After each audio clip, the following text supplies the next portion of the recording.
Big 12 Media Days gets underway this week in Arlington. Well, let's see. It is in Arlington. It's the Star now. It used to be, I don't remember where it is now. Like, I think No, it's it's the Star. AT&T. It's still Is it Arlington. still Yeah, TNT? Okay. What did they put at the yeah. Star? Oh, That's that's the Pro the Day.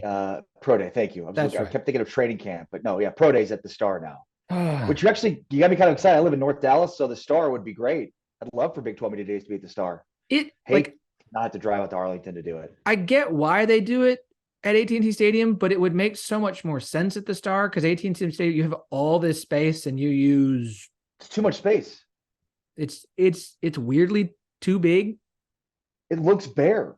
Yeah, Like you would just look more impressive in a smaller space. correct. It would look fuller and more like more people are there, which is helpful. And I do think okay, the voice you're hearing right now, if you're listening to this in podcast form and not watching on YouTube, that is Ari Temkin of Big 12 Radio, absolute friend of the pod. Ari, welcome back, sir.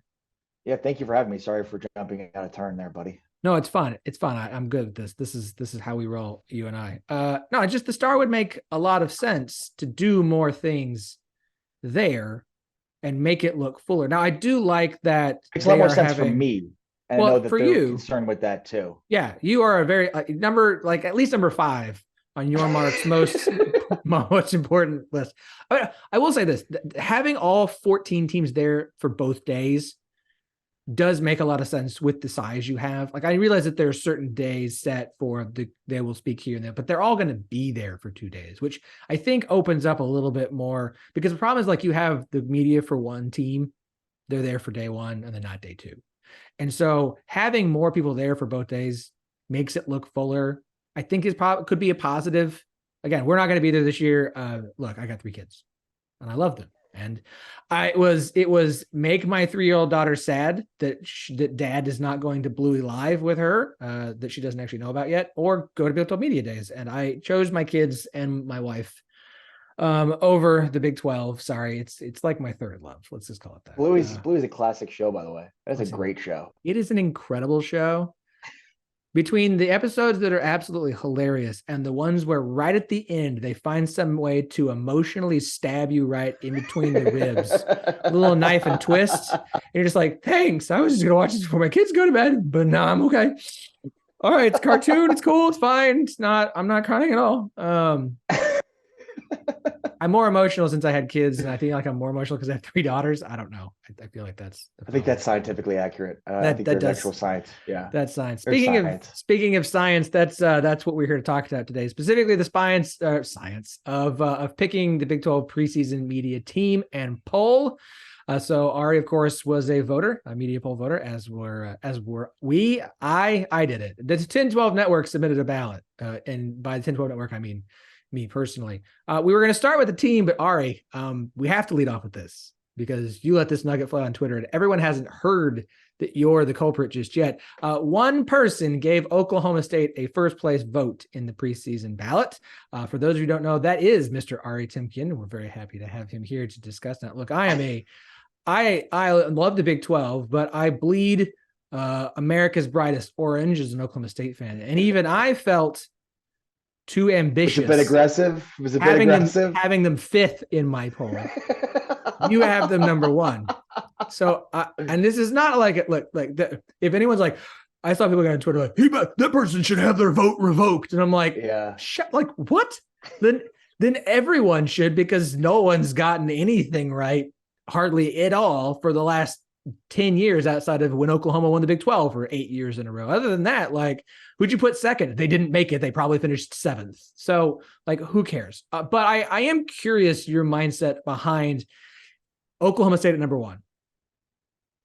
Yeah, I mean, people were really fired up about it, especially like we're not even picking like an MVP or a Heisman finalist here. Like this is just, I thought this was fun. I thought we were supposed to have a little fun in the preseason. I thought that's what we were doing. But yeah, I was the one who picked Oklahoma State to win the conference. And, I mean, look, is it based in much scientific research? No, I mean, not at all. But what it's based on is the fact that this is a league of parity. It's been a league of parity. It will continue to be a league of parity. 2 years ago, we saw 2-win Baylor win the conference after having 2 conference wins the previous season. Last year, we saw TCU go to the national championship game and lose to a K-State team in the Big 12 championship that nobody expected to be there. Nobody expected TCU to be there. Nobody expected K-State to be there. So I was looking for a surprise team. I believe there's going to be another surprise team that is going to win a Big 12 championship this season. That was my task, was identifying who that surprise team is. Look, 41 of the 60 some odd media members that voted in this poll selected Texas to be their Big 12 champion. And there's many questions surrounding Texas. Is there in anybody else? Maybe not as many as Oklahoma State, but I went with coaching.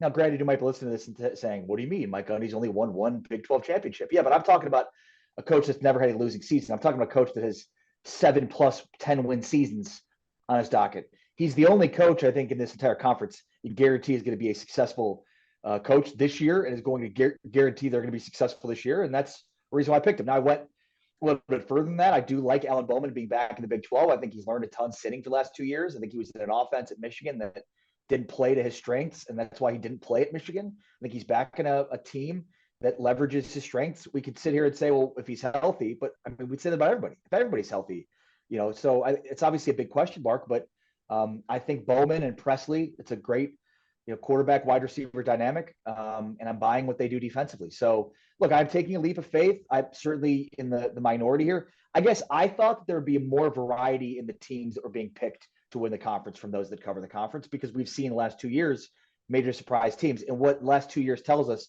is Texas is not winning the conference this year. The point is not invalid. I think we all who vote, we want to feel like we got it right or did our best job of getting it right. But that's different things. Again, Texas got 41, Kansas State got 14, first place for this. Oklahoma got 4, Texas Tech got 4, TCU got 3, and OSU got 1. And to your point, we keep hammering this. Like, since the Big 12 title game came back in 2017, here's where every team not named Oklahoma was picked in the preseason poll who made it to the championship game in order: 5th, 4th, 6th, 4th, 8th, 5th, and 7th. The last 2 years, it's 4th, 8th, 5th, and 7th in the preseason poll. So someone based off of history, two of Texas Tech, TCU, Baylor, Oklahoma State, and UCF are going to be in the Big 12 championship game. Right, not Texas, not Kansas State, not Oklahoma. And so, like, the idea of picking an outlier, this is why people get upset about it. I'm like, why? Like, it's a valid argument and a valid reason to say, I wanted to pick somebody that, based off of history at Oklahoma, at the Big 12, because it's about development cycles and this and that, it makes a lot of sense to pick somebody like an Oklahoma State. That's why I have no problem with 4 people picking Texas Tech, even if they're a darling. It's why I don't know 3 people picking TCU. They finished 5th because people are all over the map with them. But like, if somebody had picked Kansas and put a vote on Kansas, it wouldn't have shocked me. Like, I don't understand the vitriol. I'm just always interested in, like, the reasoning. The vitriol's dumb. It's a preseason poll. Like, are you slighted? Right. Like, and it's not, again, this isn't a vote of substance where we're giving out an award where people get really upset if somebody wins the award or somebody voted for somebody that shouldn't have won the award. Like, I get that, but this is just a preseason poll. And some of it has to do with, guessing on certain things. And then also, like, I picked Bedlam for the Big 12 championship this year. I picked Oklahoma number 2 in my poll because that's what I want to see. I think that'd be fantastic. I think that'd be best case scenario for the conference. Best case scenario for the conference is Oklahoma State beating Oklahoma and Bedlam in the Big 12 championship game. I think that's the best case scenario for the conference. And so that's what I went with. But, like, anybody that looks at Texas, that looks at OU, that looks at K-State and says, like, these are flawless teams, they should certainly be 1, 2, 3, and there's no question about it. Like, no, absolutely not. I mean, there's major questions. I would say of those 3 teams, the team that has the least questions would probably be K-State. But we have question marks about the coaching ability of Steve Sarkisian. There's certainly question marks about Brent Venables after the 6-win season in year 1 for him at OU. And the defense that they had last year, it's going to be improved, but how much? So, yeah. And then the other thing, and I think you and I were talking about this, we're texting about this, Phil, but, like, do people realize that not everybody plays everybody this year? And Oklahoma State's schedule is really easy relative to the rest of the league. And that was a big part of this as well, is, like, I looked at this and said, who's the coach I trust? Who's the coach I can count on? Oh, by the way, like, Oklahoma State's schedule is really easy relative to some of these other teams in the conference. I posted this on Threads. You get, Threads now. It's just, I don't think, based off things that I'm seeing people say, based off of the poll that came out, I don't think enough fans have wrapped their head around the fact that you have unbalanced schedules. It's the first time we've dealt with this since 2009, 2010. No, 9, because 10, you had 10 and 11. You had, oh, no. Yeah. Yeah, 10 that's and right. 11. So, like, it's not the same. Strength of schedule does matter. It's why I went on a West Virginia show last week, and he asked me, like, why did you have West Virginia last? Because that was his whole question. Like, we see all these people West Virginia picked last. Why are these people picking West Virginia behind the 4 newcomers? It's because they have the most difficult schedule in the Big 12, especially if you include the non-conference. If you're having to go to Penn State and play Pitt, like, Right. that's the first 3 weeks of the season. Like, that's going to beat you up. Plus, you have Texas Tech and TCU, who were picked 4th and Right. 5th Few in the Big teams 12. So, have a game as hard as Pitt or Penn State, one of those, let alone both of them. Texas, yes, they have to play Alabama. And yes, the teams and where they're picked in the preseason poll are difficult. Texas leaves the state of Texas twice all year. Once to go to Bama, once to go to Iowa State. Oklahoma State has the easiest schedule. They do. The two highest ranked teams they face in Kansas State and Oklahoma, they get at home. They don't play Texas. They don't play TCU. They don't play Texas Tech. They get UCF on the road. But, like, they have an easy schedule. Plus, you throw in a non-con where they play Arizona State.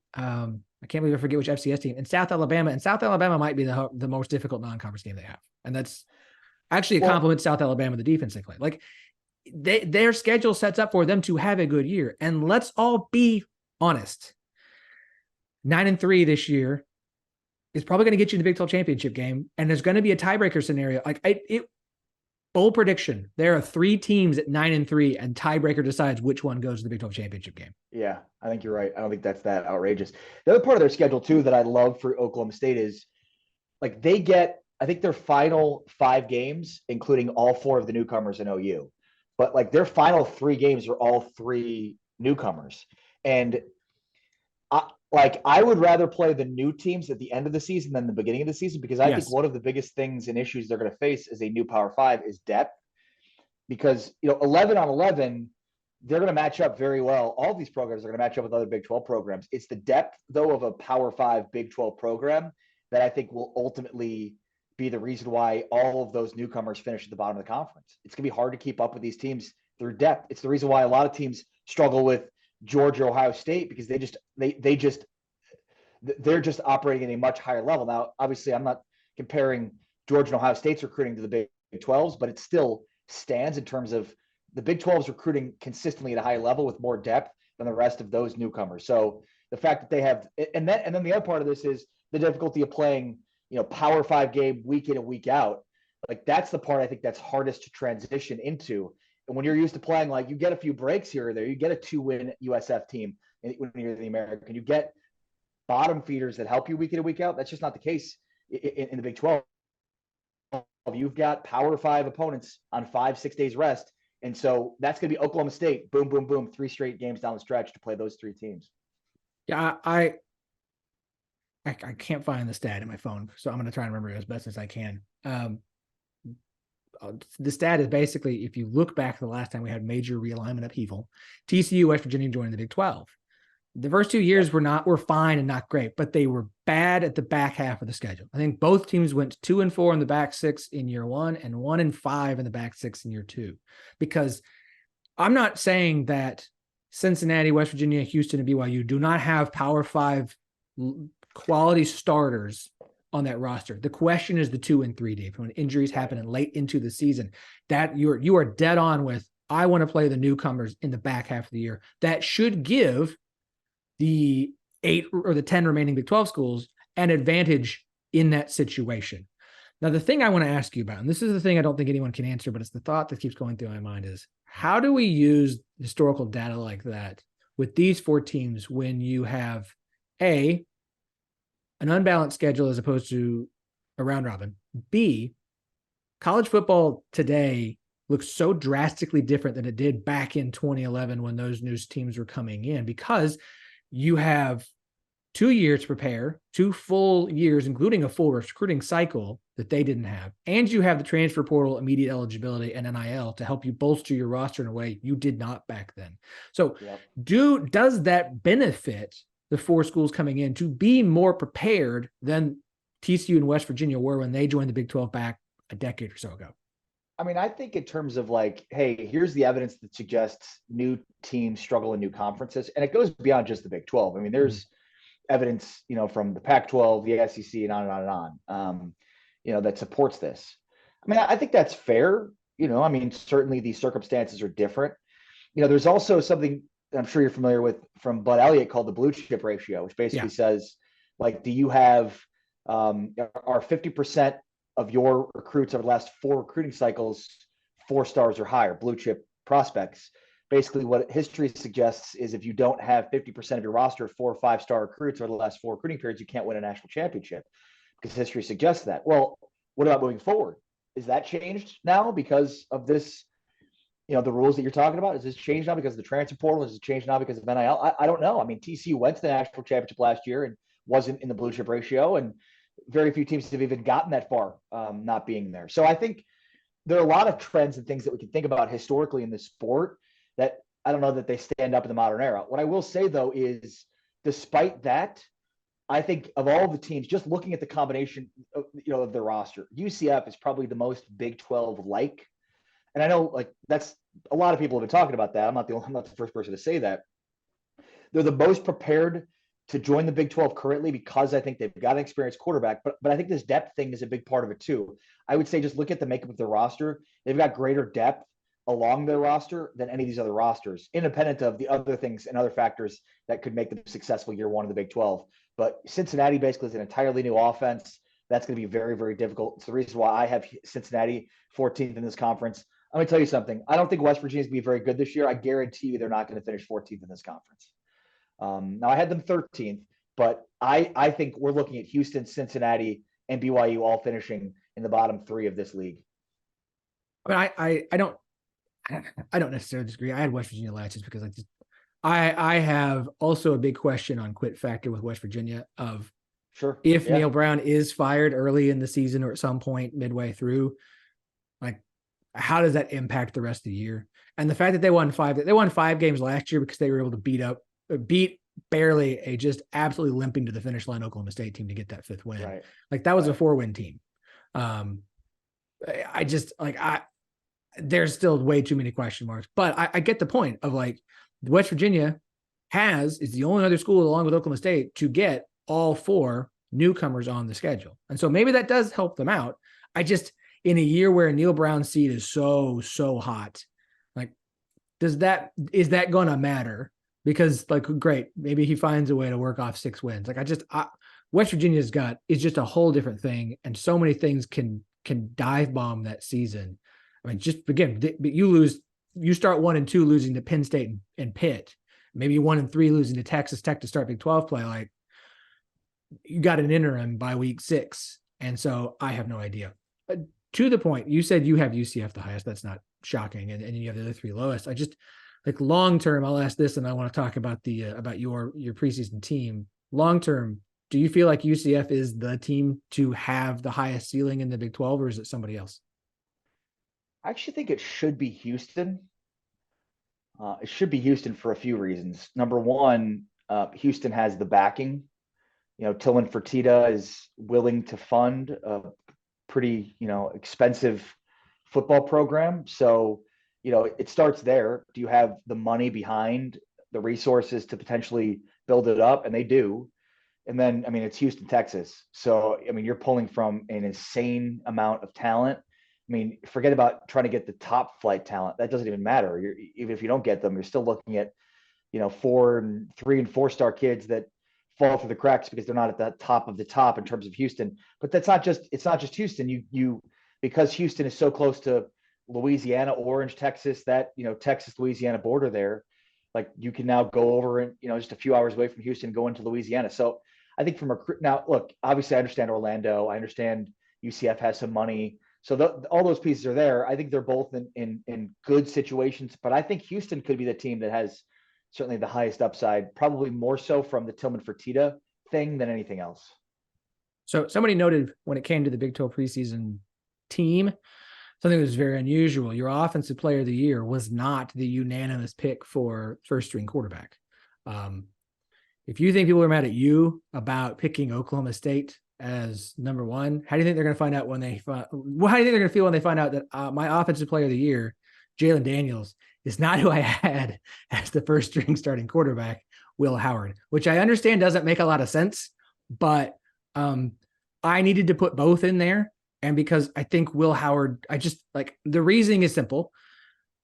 Jalen Daniels is going to probably be the most exciting and interesting player in the Big 12. And I think for the full season can be the offensive player of the year. He will, if he is, he will be the starting quarterback. I just think there'll be an argument because of how much he will do his legs that like, I can see a space where they're both so neck and neck. I needed both on there. So I gave Howard the edge for the quarterback on the team, and Jalen Daniels is just like the player who has the most incredible season. And look, I mean, your rationale and reasoning doesn't make any sense. I know. Given whoever wins the award is probably going to be the first string all Big 12 performer. But I totally get what you're saying. And quite frankly, based on what you're saying, like if any year this could possibly happen this year. Before I tell you about my first string quarterback and player of the year. As you know, I'm a KU grad, KU alum. I found it interesting though, this offseason, how much positive talk there was surrounding Jalen Daniels and award recognition for Jalen. When Will Howard, they kind of had the opposite seasons. It's sort of funny. Jalen Daniels was the talk of college football to start the season. And he was huge and he lit it up. And then he got hurt. And he did come back and he did play well against Arkansas in their bowl game. But Will Howard had the opposite season. He didn't play at the front end. Adrian Martinez gets hurt. He gets thrust into the action. And he finished so strong. I mean, he led Kansas State to the Big 12 championship. And they don't do it without him. So it's sort of funny. Like Jalen Daniels was the talk of the conference to start the year. And Will Howard ended the season as the talk of the conference. But I don't know that he got as much love nationally as he probably should have gotten. I think Will Howard is vastly underrated. Now, look, this is a guy that he initially started and had some adversity, and we weren't really sure what his upside was. And he came in and showed that. But how will defenses now adjust to him after the success that he had last year? And will he already be accustomed to making some adjustments based on what he had to do after starting as a true freshman? Look, I'm as big on Will Howard as anybody. And especially, again, given I think he's severely underrated right now. I think Jalen Daniels, as much as this pains me to say, is almost more overrated right now because we're not factoring in how good Will Howard was down the stretch when Jalen Daniels was nowhere to be found, quite frankly. Daniels was great at the beginning of the year, but faded at the end. Will Howard was incredible at the end of the season and led K-State to a Big 12 championship. Now, with that being said, based on who I picked to win the conference, you can probably guess who I picked to be the offensive player of the year, the first string quarterback. Alan Bowman? Ding, ding, ding. I mean, I'm not going to go off the mat, right? If Oklahoma State wins the Big 12, yeah, Alan Bowman will have to put up a Herculean performance that would make him the offensive player of the year and the first string quarterback. So I'm going down with that shit. That's fine. Hey, you know what? It makes sense if you pick Oklahoma State to pick Alan Bowman. The Athletic article interviewing him and discussing how OSU is basically melding Texas Tech's offense with Michigan's offense. When Bruce Feldman writes about you, something's going well. And by the way, I did this pick before I read that article by Bruce Feldman. Very good. Very good. Which was an incredible article. Like it absolutely great. We'll see if Bowman, who has not played a full season healthy, can do so in Stillwater behind an offensive line that I have questions about. Sure. Okay, so just kind of running through defensive player of the year, Jalen Ford, nothing shocking there. Newcomer of the year, Treshaun Ward at Kansas State. Well, I want your question on fullback because it's always weird to me that the Big 12 media poll includes a fullback and a tight end and 3 wide receivers in a conference where the fullback, like some teams use it, some teams kind of use it. I always stick a running back there because I'm always like, there's typically a third running back I want to include that there's only 2 spots for. So I had Aiden Robbins of BYU and Devin Neal of Kansas. And I took CJ Donaldson of West Virginia at my fullback because I thought he was so impressive last year, and knowing his transition from a tight end, having another offseason, even with how concerned I am about West Virginia, like I just think another year as a running back and now taking over as the starting running back, like that's his room. I think he's just going to be awesome this year at West Virginia. No love for Richard Reese? I didn't put Richard Reese in. No. Wow. I know. What's wrong with Richard Reese? Nothing. I liked who I liked. I liked Aiden Robbins. I thought he could be a lot of fun. Richard Reese. You're the one that picked Oklahoma State, you moron. What are you questioning my picks? Alan Bowman is offensive player of the year. Question by no Richard Reese. Why not? Let's have fun. Max Duggan, all right? Who had Max Duggan on the board last year? Why not? I've got Ben Sinnott the K-State tight end at this spot, simply because I probably could have put a third running back in there, but this seemed like the Ben Sinnott award. This is a guy that illustrates what makes K-State so good in terms of development and whatnot. He was a guy that wasn't even on scholarship. He's a walk-on that's now earned a scholarship. He's become a huge piece to their success, and he's a tight end, but I put him in at fullback. He's my tight end. That was my tight end pick. I went JT Sanders there. Jatavian Sanders from Texas. I get it. Monster. I get it. I like Sinnott. He's in our we put out our graphic on Instagram. No, 5 players to underweighted players. And I'm just like, I think he can have a big year for part of this because who all's catching passes at Kansas State this year? Right. Totally. I agree. And that's why for me, I could have put a third running back, but I kind of felt like 2 tight ends makes more sense considering it's JT Sanders and Ben Sinnott. Last year was the year I thought we were going to have the tight end breakout in the Big 12 because you had all these. You had Baylor at Texas Tech and the other guy or was that the A&M transfer? They had Texas Tech and Baylor and Kansas State. And there's these teams talking about tight ends, and it didn't quite happen the way I thought it would. And then it still just feels like it's a position that is kind of coming back around slowly in the Big 12. I mean, you see Oklahoma State splitting the Cowboy back up into having an actual tight end and having an actual fullback. And so it does feel like a position. And I think putting 2 tight ends is smart by you. It's a position group I feel like is starting to get used more in the Big 12, in part to counter the change in defensive schemes that we've seen across the board in the conference. So I think 2 tight ends is good. All right. Offensive line. I mean, nothing too surprising. Mike Nowitzki, Cooper Beebe, Zach Frazier, Kingsley Suamata. I gotta figure out how to say that last name. Suamatea, I think that's right. And Kelvin Banks. Nothing too surprising. Cooper Beebe, Kelvin Banks, Mike Nowitzki, Leviston, KT Leviston from K-State was one of my other ones, and then Andrew Rahm from Oklahoma was my other one. Very nice. Okay. I'm trying to think of. Okay, hold on. Let me see where I think that was the toughest group to pick. I think offensive line in the Big 12 is the deepest position group in the conference. I'm prepping my position group ranking stuff. So we're going to do DBs and offensive line receivings. I think it's the deepest offensive line group we've had in a while because I think you have everything you bring back from Kansas State. You have everything at Texas, which was young. It is only getting better. West Virginia brings a bunch of studs back. Kansas has a pretty good offensive line. Oklahoma always does. I think UCF's is a little bit underrated. And then I think there are individual guys who are studs for a number of teams, even though the full unit's not awesome. I think offensive line in the Big 12 this year is the deepest overall unit in the conference. And that's this is Big 12. There's a bunch of great running backs. There's a bunch of great wide receivers. I just think it's the best group of offensive linemen we've seen in this conference in a while. It is. And what's interesting is Phil Steele in his positional rankings did not have the Big 12 very highly in any of those positional rankings, and actually had the Big 12 ranked 5th out of the Power 5 in terms of his overall conference rankings, which is based on those individual positional group rankings, but had 4 top 15 teams out of the Big 12 in his offensive line rankings. Mm-hmm. Only 2 SEC teams, only 2 Big 10 teams. So where the Big 12 has recently lacked, which big uglies up front, it seems like this is a year where they're leading the charge in terms of having the most NFL ready type guys. And so, I think that speaks very well for the conference. I don't know how you can have the conference be that good along offensive lines and then not be much better overall offensively, because that seems like a big indication of whether or not you're going to be successful.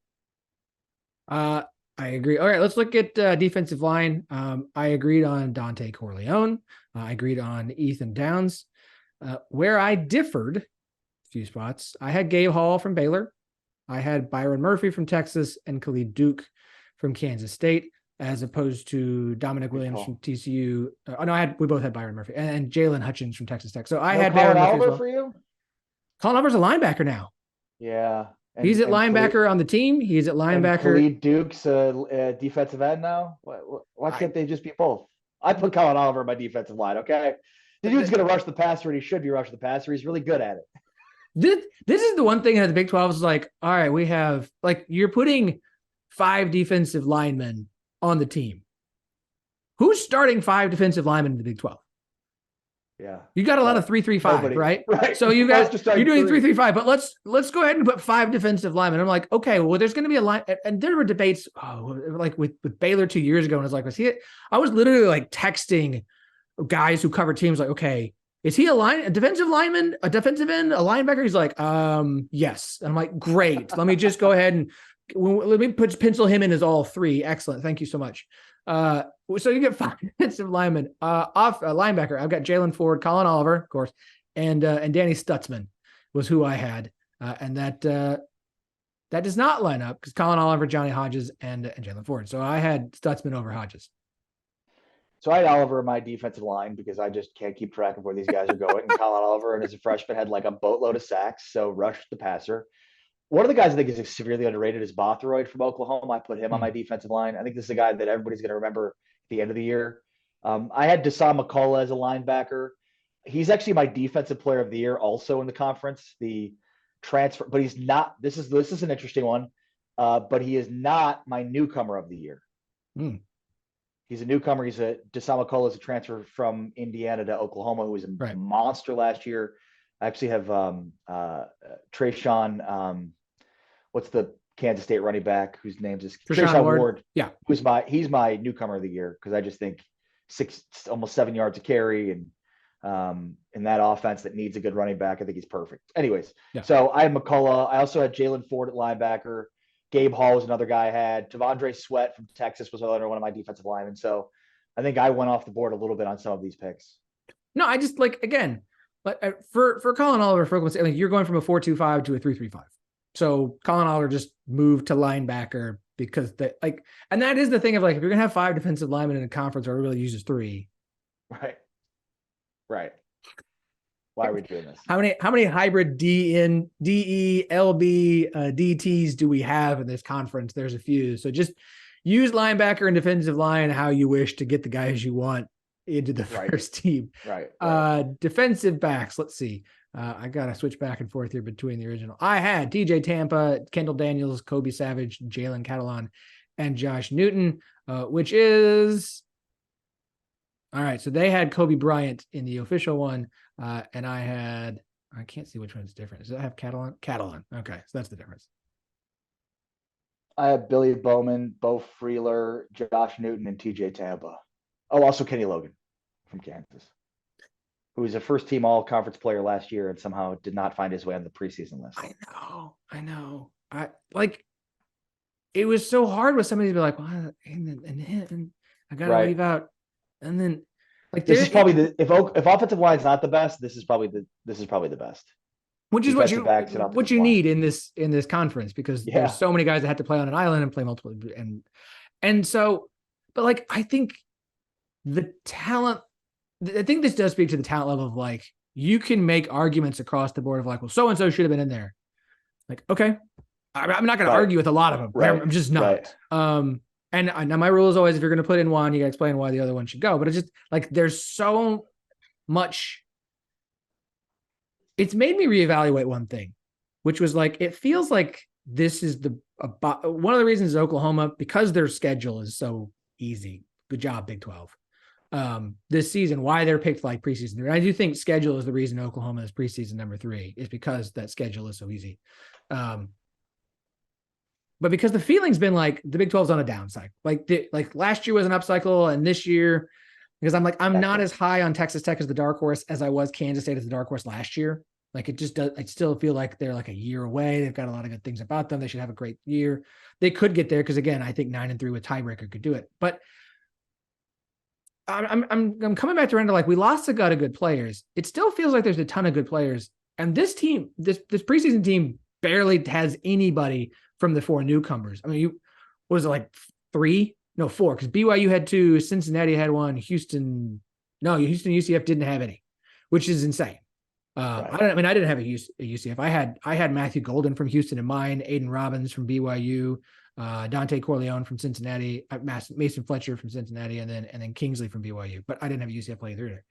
Because do you think that's we just don't think they have the talent, or You come into the Big 12 and Big 12 media is making this poll and Big 12 media knows the Big 12. They don't know the 4 newcomers as much. That's what it is. It's Yeah. 100% that. These are guys we've watched, and we never watched Deshaun Pace from Cincinnati. We never watched Tremont Morris Brash from UCF. So that's 100% what it is. This is the Big 12 media that's voting on it. There's just not enough media members from UCF, BYU, Houston, and Cincinnati that are voting on it. And these are guys we know and saw last year, and so we're expecting them to be really good again this year. There will easily be more players from the 4 newcomers on the postseason team than there were on the pre. Yeah, just because we're actually able to see them and familiarize ourselves with them. So that's nothing. Yeah. Nothing shocking. All right, I know you got to get out of here. You've got some stuff to do, but I before you go, I've got to ask you this question. I don't think there's a bigger drama I've been banging louder this offseason than this point. And it started since we had Ryan Nani on the podcast and asked him, I was like, can you think of any time in the history of college football like what we're dealing with the Big 12? And it's like, even the Big East doesn't have a true comparable season because you've got 4 teams coming in. You've got 2 schools who want to get the hell out of here who are ready to go. You've got 10 teams, like 8 teams who are like, okay, well, you're here one more year, like, please leave. We don't need those 2 teams to win the conference. That's the nightmare scenario. You've got rivalries renewed. I mean, Texas has to go to Houston. Texas literally has done everything they can to avoid even having to play Houston. And Houston is just chomping at the bit to be able to host them and have them in their conference for a season. You've got the last bedlam for who knows how long. You've got every Texas team getting a shot at Texas for the last time in probably a very long time. You've got TCU and BYU who used to play in the same conference. You've got Cincinnati and West Virginia who used to play in the same conference. All of these things combined, not to mention the most competitive conference in college football, where we've got 2 teams picked to finish 1 and 2, and they're very unlikely to actually get there no matter what we actually think. There's no Alabama in here. There's no Ohio State. There's no Georgia. There's no Michigan. There's no Clemson. It's the most competitive top to bottom. It will have the highest floor of any conference at the bottom of the conference. Like, I don't know a better way to ask this, and just like, this is going to be the best single conference season we have ever seen in college football, and there was never been anything like it, and there never will be anything like it because of all the different ingredients you've thrown into the stew. Yeah, I don't think that's far-fetched. I mean, I think you start with what we started this conversation on, and that is that this has been a league of parity, and that there's no reason to expect it to be any different this season until we see a team have dominance like Oklahoma had for a 6-year stretch there. It looks like it's going to continue to be a league of parity. So you start there. You obviously, enter the reality that 4 new teams are in, 2 teams are leaving. You've got, conference realignment floating in the air and questions about who could potentially be joining the conference in future seasons. And you've got a guy like Brett Yormark. I'm telling you, be listening to his press conference. This is not going to be like a Bob Bowlesby press conference on Wednesday. I'm telling you, something's going to happen on Wednesday. He's going to say something. It's going to be newsworthy on Wednesday during his State of the Big 12 address. So make sure you're paying attention to that because he's a wild card, and the decisions he makes and the things that he does could make a huge impact in this conference. So there's a lot there. So yeah, I think you're right. There's just a lot at stake, a lot of intrigue, and should be a lot of fun for the Big 12 football season this year. You need everybody just watch as many games as you can. I know you're going to watch your teams. That's great. And some of you are like, I don't care what happens in the rest of the conference. That's fine. Just understand, OU Texas are leaving. This is your last shot to watch other teams beat them. You're going to get your first taste of the 4 new teams who are joining, who are just chomping at the bit at the opportunity to finally play a Power 5 schedule and prove that they belong in the Power 5. I just there's so many elements and so many characters. This is like the 4th book from a Game of Thrones series. I can't keep track of all the characters and all the plot lines, and everybody's trying to go for the throne. There's so many different reasons from all over the place, and who the hell knows? And someone's going to get stabbed in the back because they're trying to burn everything to the ground. Texas. Big 12 refs will have it out for somebody. Yormark is more of a gangster than Bowlesby. We'll make sure that the worst case nightmare doesn't happen. I think this season is going to be awesome. I cannot wait for it to get here. Man, it's going to be fun. Ari, as always, it is a pleasure to have you on the show. Thank you for asking, buddy. Appreciate you. Of course. Do me a favor. Where can everybody check out everything you do covering the Big 12? Yeah, make sure to check out Big 12 Radio. It's channel 375. And we'll be at Big 12 Media Days Wednesday and Thursday with full coverage, talking to all the coaches and players and administrators and fun stuff. And can also follow me on Twitter, Ari Sports. I'm on Threads, but something tells me that Twitter is going to be really the continued go-to, and that though there's 100,000 active users that joined it in like 45 seconds, I don't know that anybody's actually active on there. I'm not. I'm still on Twitter, so find me there. And until Threads can be used on desktop, I think for some stuff like that, like Twitter is still the go-to. I'll be paying attention. It's gonna be a lot of fun. Enjoy it, sir. Yeah. I'll be at Bluey Live. You can tell. We'll text about it afterwards. Can't wait to hear how that went. I love Bluey. Great show.